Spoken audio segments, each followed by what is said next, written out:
Welcome to economics class. आज हम नया चैप्टर शुरू कर रहे हैं एम्प्लॉयमेंट। तो शुरू करते हैं इसको। एम्प्लॉयमेंट, इसका मतलब है participation of main and women in various economic activities in various sectors. तो दो शब्दों में यही कह सकते हैं कि मेन एंड वुमेन, इनकी पार्टिसिपेशन वेरियस इकोनॉमिक एक्टिविटीज़, मतलब इकोनॉमिक एक्टिविटीज़ होनी चाहिए जो डिफरेंट सेक्टर्स है, इनमें ये इनकी जो भागीदारी है इसको हम लोग कहते हैं employment.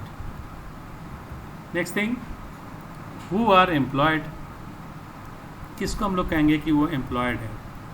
All those who are engaged in economic activities are included as employed. इसको इस तरह से कह सकते हैं कि जो भी इकोनॉमिक एक्टिविटीज़ में जुड़े हुए हैं उन सबको हम लोग एम्प्लॉयड कहेंगे।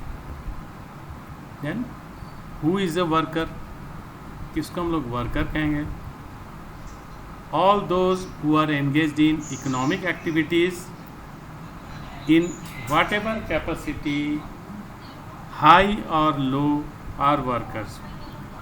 Workers also include all those who help the main workers in these activities. Those who are self-employed are also workers. मतलब all those who are engaged in economic activities, ये सबको हम लोग वर्कर कहेंगे।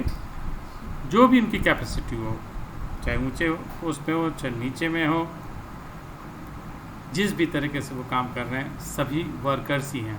Workers also include all those who help the main workers in these activities. तो जो main worker में इनका साथ देते हैं वो भी वर्कर हैं। Those who are self employed are also workers.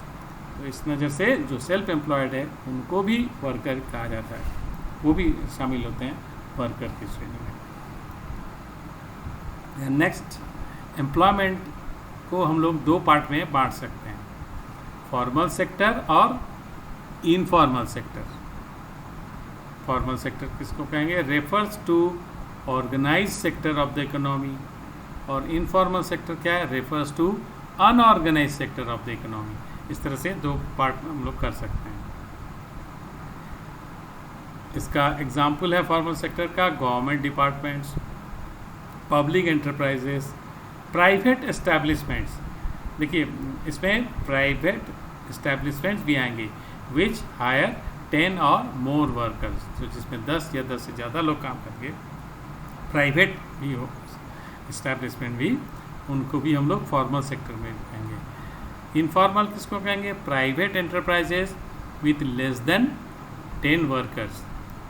तो जो प्राइवेट हैं जहाँ 10 लोग से कम काम करेंगे करते हैं उनको इनफॉर्मल सेक्टर में लाएंगे। And farming and self employed, जो फार्मिंग में और जो सेल्फ एम्प्लॉयड है वो सब आ जाएंगे इनफॉर्मल सेक्टर में। तो एक बात यहाँ देखना है कि 10 और मोर वर्कर्स, ये ध्यान रखिएगा कि प्राइवेट एस्टैब्लिशमेंट में जहाँ 10 या 10 से ज़्यादा लोग हैं वो फॉर्मल सेक्टर में आएगा, और इनफॉर्मल में 10 से कम, जो प्राइवेट सेक्टर्स हैं जहाँ 10 से कम लोग काम करेंगे उनको हम लोग इनफॉर्मल सेक्टर में कहेंगे। तो ये लिमिट ज़रूर याद रखिएगा।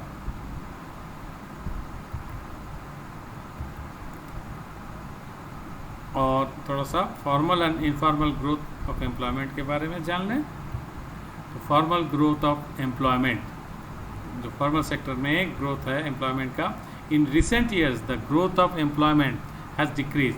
Government is the major formal sector employer in the country, though various schemes and policies the government through various schemes and policies the government takes initiatives to generate employment directly and indirectly. तो formal sector में major जो employer है government ही है, लेकिन growth कम हो गया है इस सेक्टर में। तो गवर्नमेंट का काम है चाहे डायरेक्ट एम्प्लॉयमेंट जनरेट करना या इनडायरेक्ट वे में, तो मेन रोल तो गवर्नमेंट ही प्ले करती है इसमें। तो ये स्थिति है ग्रोथ की। और इनफॉर्मल ग्रोथ ऑफ एम्प्लॉयमेंट, इसमें क्या, during post reform period India has been witness to employment opportunities in the service sector. These new jobs are found mostly in the informal sector and the nature of job is also mostly casual.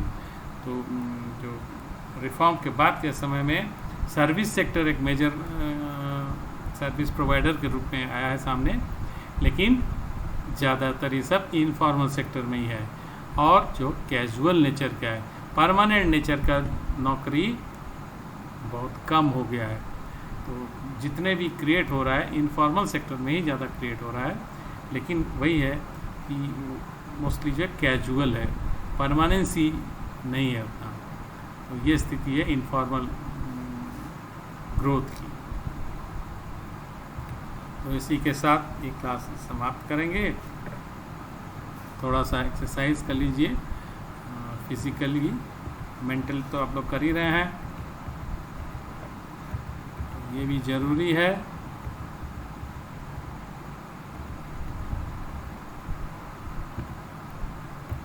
तो इसी के साथ class समाप्त करते हैं। Thank you.